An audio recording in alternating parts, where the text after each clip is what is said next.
So this looks like a tricky question, and conceptually it kind of is. What a lot of people do wrong here is they try to look at this piecewise. They look at this here, and they work out the height of the ball, and they work out mgh, what the potential energy is at that point. Then they work out what the kinetic energy is at this point, half mv squared.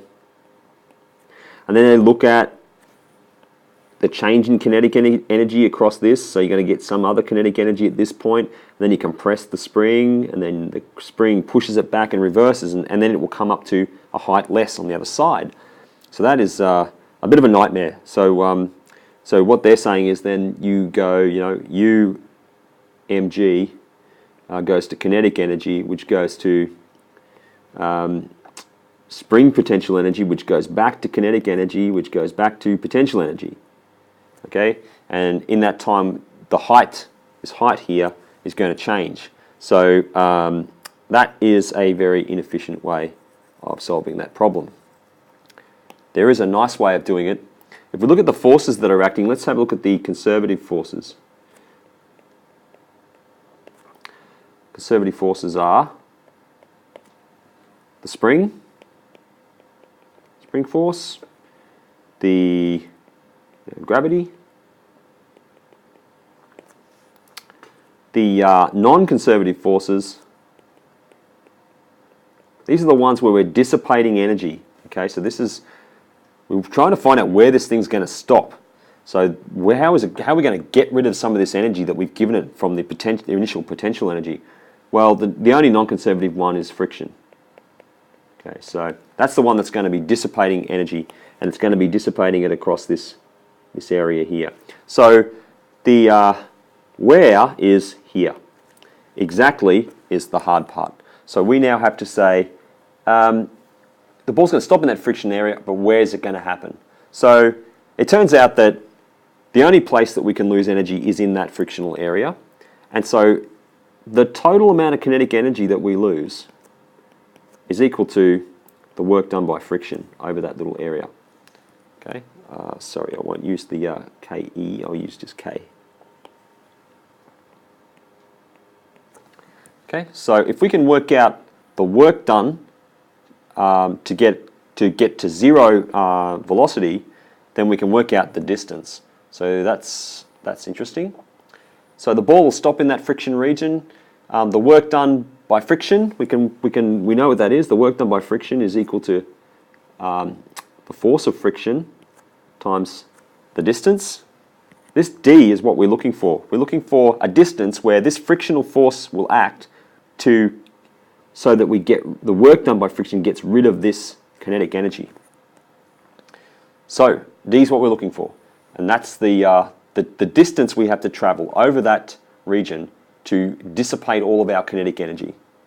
So therefore, the kinetic energy, or the change in kinetic energy, is equal to the change in potential energy, which we know because this is conservative. If it starts at this point and drops some height, that's all of that potential energy of mgh is going to go into this point at half mv squared. And then eventually we're going to have nothing. So what this tells us then is that this kinetic energy, which is now, we know that that amount lost is just Wf, that's equal to mgh. So the potential energy mgh can only be dissipated by the work done by force, the work done by friction. So that's really nice. This makes it pretty simple for us. We just have to make some substitutions now. This is just going to be, the force of friction we know is mu times n, which is mg. Remember that normal force is just equal to mg. Okay, so we can just say the force is mu mg, which is frictional force. I'll just write this here. So the frictional force times the distance d equals the work done by friction, just to remind you. So we have the force of friction, which is mu mg. We have to multiply that by d. That's equal to mgh. This is nice because mg cancel out. And we get left with an expression that says h equals mu d. Well, we're looking for d. So d is just h over mu. We know these things. 0.5 over 0.3 equals 1.67 meters. So we need 1.67 meters of friction surface to dissipate this amount of potential energy. And that's the only place it can be dissipated. Okay, so that's nice. So we know now that's how much distance we have. This is going to be multiple laps then. If you think of this guy, it's going to go this way, this way, this way, this way, this way, and a few times, and then it's going to end up at some point. So let's work out what that is. 1.67 meters of friction track is required, so multiple traverses are required. So the ball then is going to, the ball will traverse, let's write this down, it'll traverse 1.67 divided by 0.3 times, so 5.56 times. So it's going to go 1, 2, 3, 4, 5, but it's still got some left over.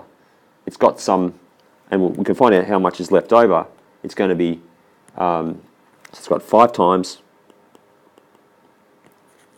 Then it's going to have 1.67, so this is the remainder I'm working at here. So 5 times 0.3, so this is our 5 times, and that's 0.17 meters. So it's going to go back and forward 5 times, and then it's going to go an additional 17 centimeters to get rid of that last bit of potential energy or kinetic energy. So that's going to end up, at this point here, where this is 17 centimeters.